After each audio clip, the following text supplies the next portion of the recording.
Karina Schumann from Pitt. We'll be talking about dynamic norms for hostility. We'll talk about empathy, extremism, choosing extremism, and then very good people. So whenever you're ready, Karina. Awesome. Can you see my slides okay? Yeah, we can see and hear you just fine. Slide. Yep. Okay, awesome. Hi, everybody. So good to be here. I'm Karina Schumann from the University of Pittsburgh, and I'm going to be talking to you about some work I've done with my fabulous student, graduate student, Jonah Ketke, as well as Daryl. It's really interesting coming off that panel discussion, how this work fits into that. This is an individual level focused body of work where we are looking at how we can change things at the level of the individual. And, really interesting to hear people talk about that moral tension between standing up for your beliefs while also managing to be tolerant and open-minded, and how we can find a balance there, and how we can, the goal of this work was mostly focused on how we can move towards that more productive disagreement as opposed to some of the more corrosive ones that we've been experiencing. So I don't need to tell you all that we're facing very problematic and historical levels of political hostility. But I just want to drive home how severe this hostility really is. Two surveys using large representative US samples revealed that both Democrats and Republicans dehumanize members of the other side at a really staggering rate. When asked to rate both in-group members and out-group members on this blatant dehumanization scale, there was a 30-point difference on a 100-point scale. To put this into perspective, this was about the same magnitude of difference that we saw when Americans rated ISIS members and when Israelis rated Palestinians in other studies. Perhaps even more striking is how widespread this tendency to deny humanists to the outgroup was, because over 80% of the sample rated the outgroup as less human than the in-group to some degree. So to me, this is concerning. This willingness to blatantly rate political outgroup members as subhuman shows just how normative this hostility has become. And of course, this corrosive animosity shows up in lots of other ways. So you're all very familiar with this graph. Simply asking people to rate political in-group and out-group members on a feeling thermometer shows this stark and growing dislike for the outgroup over the last 40 years. And when it comes to our social interactions, liberals and conservatives experience less empathy toward each other, discriminate against each other, have few inter-party friendships and romantic relationships, and even report ending close family relationships and other types of close relationships over disagreements about politics. These norms are all over the place. I just took some pictures, or found the pictures of bumper stickers that I've seen around Pittsburgh. I'm sure Pittsburgh isn't unique in this regard, but it really just goes to show how normative this hostility is. It's really inescapable. No matter how much you follow or ignore politics, they're definitely in the air. So we know from decades of research that norms are extremely powerful in guiding behavior. And we reasoned that if current norms surrounding inter-party behavior are so corrosive, then perhaps we can break down some of this acrimony by changing the norms. We're definitely not the first ones to propose this idea or the power of norms in this context. So Iyengar and Westwood said in their 2015 paper that the willingness of partisans to display open animus for opposing partisans can be attributed to the absence of norms governing the expression of negative sentiment. So clearly norms are an important factor here, but if we're going to change perceived norms, how can we possibly do it in this context? So existing interventions that have targeted perceived social norms have been successful in promoting a variety of positive behaviors, such as healthier food consumption, less alcohol use, more environmentally sustainable behavior. And these interventions are successful because people look to what is normative to guide their behavior, to learn about what other people view as important or acceptable or even beneficial. But of course, in this context, given the visibility and strength of norms around political hostility, we wondered whether it's actually possible to change perceptions of norms around political empathy. So for this very formidable task, we turned to a variation of normative information called dynamic norms, because it has the potential to shake up more dominant norms to promote or reduce negative behavior. And so rather than describe the current dominant norm, dynamic norms call attention to the growing popularity of a behavior that's actually performed by a numerical minority. And several sets of studies have shown that these dynamic norms motivate change even in the face of knowledge that the majority of people still engage in the dominant behavior, and that dynamic norms can produce stronger behavioral change than more static norms can. So in the context of political interactions, the prevailing norm, of course, is this inter-party hostility. And we wanted to know whether it would be possible to instead of changing the belief that, or the perception that people are tolerant, instead, perhaps it's feasible for people to believe that a small but growing number of Americans believe it's valuable for people to try to understand different political perspectives, what we call a dynamic norm of inter-party empathy. And with this belief, people might be motivated to act counter even to prevailing norms if they believe that new norms are emerging. So we hypothesize that a dynamic norm of inter-party empathy would predict more empathic and less hostile attitudes toward political outgroup members. Today, I'm going to tell you about 3 studies in this line of work, 2 correlational and 1 experimental, though it's part of a larger package of studies. In study 1, we recruited a large sample of liberals and conservatives, a lot of heterogeneity in there, as was discussed in an earlier talk or earlier Q&A, but this was their self-reporting of liberal and conservative orientation.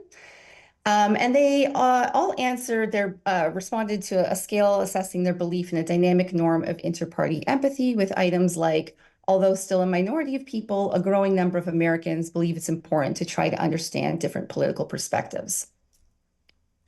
Participants then listened to an audio recording that was ostensibly of a previous participant describing their personal views and feelings on various political topics, such as gun control and minimum wage.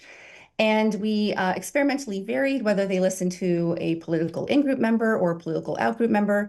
And this person was sharing views consistent with either liberal or conservative ideologies to either match or not match their own ideology. We then assessed a variety of outcomes. So first we assessed attitudes towards the target in the recording. This was Casey, so more proximal outcome here. We did this by assessing empathic efforts. So how much effort were they willing to invest to try to understand Casey? How much empathy did they actually experience toward Casey? How much positive affect did they feel toward Casey? And how moral did they see Casey as a person? And then we also assess attitudes towards the broader outgroup, such as how much positive affect they felt toward the group, how moral they thought the outgroup was, and their future intentions to try to invest effort to learn about and understand outgroup members in the future. So for all of the outcomes assessing attitudes towards the target Casey, we expected and found interactions between their self-reported dynamic norm perceptions and the group conditions, so whether it was an in-group or out-group member that they were listening to in the recording. I'm going to show you the pattern for empathy here, but the pattern was the same and significant for all of the outcomes. So as you can see, when Casey was an out-group member, perceiving a dynamic norm of empathy was associated with more empathy toward Casey, but dynamic norm perceptions were unrelated to empathy toward Casey when Casey was an in-group member. But also note the substantial inter-party gap here. So at the low end of dynamic norms, we're looking at an almost 3-point difference on the 7-point scale of empathy. And this difference shrinks by about a third when people have high belief in this dynamic norm. For attitudes towards the broader outgroup, we found simple correlations that were not moderated by group condition. And this makes sense because they were answering always about the outgroup. This wasn't Casey's in-group or outgroup status shouldn't matter here. And as expected, we found positive associations across the board. So greater dynamic norm belief was positively associated with more positive affect towards the outgroup, perceived morality of the outgroup, and stronger future intentions. We then ran a conceptual replication where we again measured beliefs in a dynamic norm of inter-party empathy, but this time we had them read about an ostensibly real article about a fire that broke out at a local office of either the Republican or Democratic committee. And in this study, participants always read that the fire was at the office of their political outgroup, so there was no in-group condition in this study. This is an example of the article that they read. So several employees were seriously injured in this fire. All documents and equipment were destroyed, and there was severe structural damage to the building. So a pretty severe event overall. In this study, we were interested in a different set of outcomes, specifically related to how much compassion they showed toward outgroup members, as well as their willingness to help. And to assess these attitudes and willingness to help outgroup victims of the fire, we assessed schadenfreude. We also assessed the amount of money that they would donate if they had the opportunity to help pay for the medical bills of the individual victims of the fire, as well as their willingness to help the group. So how much of money would they donate to help the committee rebuild? And then we assess the same broader outcomes, broader attitudes towards the outgroup as we did in study 1. So looking first at the willingness to help the individual victims and the group, we found no association with schadenfreude. The mean level on this scale was extremely low, and there was almost no variability. So I was personally quite relieved to see that people weren't completely hardened to the suffering of fellow humans, but I know work by Sakira Hudson, for example, has shown that people do endorse schadenfreude in response to these types of events. So maybe I just got a pro-social sample here, I'm not sure. We also found the expected associations, though, for their willingness to help the individual members, individual victims of the fire, as well as the group. And then we found consistent associations here with the broader attitudes towards the outgroup, replicating study 1. Okay, so we found these consistent correlations across a variety of DVs in the first studies, but of course we wanted to examine this experimentally to really look for causal evidence for the role of dynamic norms. So in study 2, we ran a longitudinal experiment here where we manipulated dynamic norms in the first session. To do this, we presented half of our participants with a fictitious article reporting that a growing number of Americans believe it's important to learn about and understand different political perspectives and values, even those that oppose their own views. Participants in the control condition read about a dynamic norm of low-carb diets. So same exact article structure here, just thinking about people growing in their interest and participation in low-carb eating. We then assessed, as a very proximal time 1 outcome, their intentions to interact cooperatively with the outgroup. For example, in the upcoming year, how likely are you to engage in respectful dialogue with people who hold different political views? Looking first at this immediate effect at time 1, we did see that participants in the dynamic norm condition reported stronger future intentions to interact cooperatively with the outgroup. This was a pretty small effect, as you can see, but perhaps small changes can be meaningful here.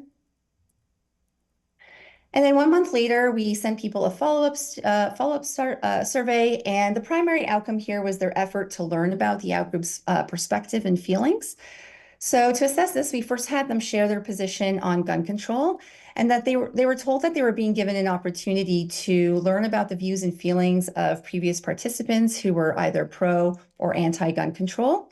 So we presented them with 7 links of each type. They couldn't see the full excerpt here as you see, but they just saw whether it was pro or anti-gun control, so either matching their perspective or mismatching their perspective. And they were told that they could choose as many of these that they wanted to read, and that was completely up to them.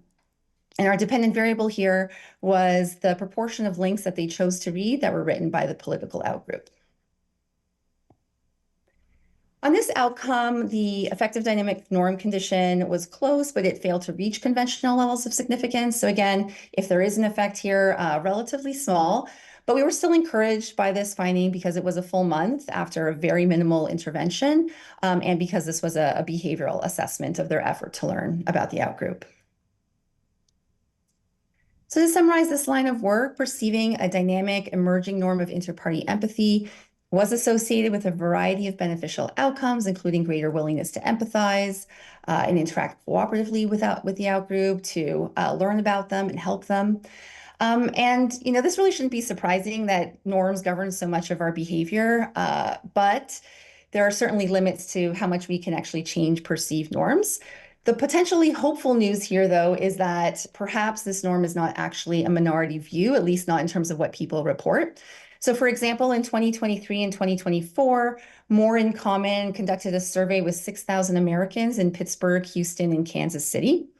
And they found that 66% of Americans across all demographic groups indicated that they feel they can learn something valuable by connecting with others who are different, and 70% of people felt that it was their responsibility to do so. And then if you look at this figure here, you can see that across 4 different lines of difference, so racial, ethnic, religious, socioeconomic, and political, a majority of people are expressing at least moderate interest in engaging in what they call bridging activities across differences, such as forming a close friendship, engaging in extended conversation, or even talking about group tensions. You can see that the political line of difference is the lowest here consistently across all of these bridging activities. So definitely maps onto what we're seeing here in this current historical moment. But it is also notable that they are all still a majority percentage here. So the majority of people in this 6,000 person sample are reporting interest in these types of activities, even across political lines. And then the same study, perceived community norms, so beliefs about how common and valued connecting across difference within one's community is. This was the strongest predictor of interest in engaging in these bridging activities across lines of difference. So again, pointing to norms as a really important lever here. So I am with you all. I understand how discouraging this time is, and the tensions that we feel around whether or not to even try to increase empathy here. But these trends make me somewhat optimistic that it is possible to leverage and change perceived norms, that norms might actually be changing on their own, and that this can foster more tolerant and positive interactions that could lead to meaningful improvements over time. And with that, I'll say thank you.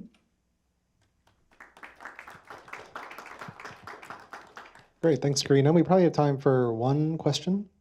So either online or here in person. Janet?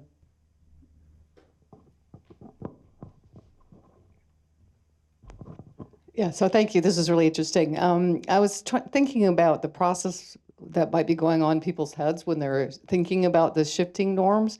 And I was thinking about it in the context of some of the things we've done in terms of people's willingness to have conversations about climate change, that they don't. There's 2 main reasons they don't want to do it, because they don't think they know enough about it. And I'm interpreting that to mean that they don't want to, either they don't want to be challenged, they don't want a difficult conversation. But another one is affective forecasting, that people think these conversations are going to go worse than they thought they would. And so by changing the norms, maybe you change the forecasted emotion. Yeah, that's really interesting. I think you're right that there's probably a few things going on there, and Daryl's data from other work shows that they also think these conversations are going to be really effortful, and they underestimate how rewarding they'll be as well. So that can be a barrier as well. I think that part of what's going on is that people are afraid of conflict. Conflict is uncomfortable. We know this from a lot of other work. And especially when it comes to closer relationships, it feels easier to leave it alone, not engage, walk away, kind of just ignore those issues rather than engage, because they know it will really blow up. So yeah, maybe shifting the norms. It kind of reminds me of Richardson and Shelton's work, right? Shifting the norms around. This is more normative to have these conversations. You develop more comfort with it. It's okay to have them, and to kind of sit with that discomfort a little bit can kind of make people feel like these conversations could be more productive. That if other people are going to bring that openness to the conversation to them, that then they won't be as likely to result in conflict, or to be as uncomfortable as they anticipate it being. So I think those are really interesting questions, and nicely maps onto Daryl's work, looking at what people perceive in terms of intergroup empathy and what they anticipate feeling. Great. Well, thank you for a wonderful talk, Karina. Thanks for joining us.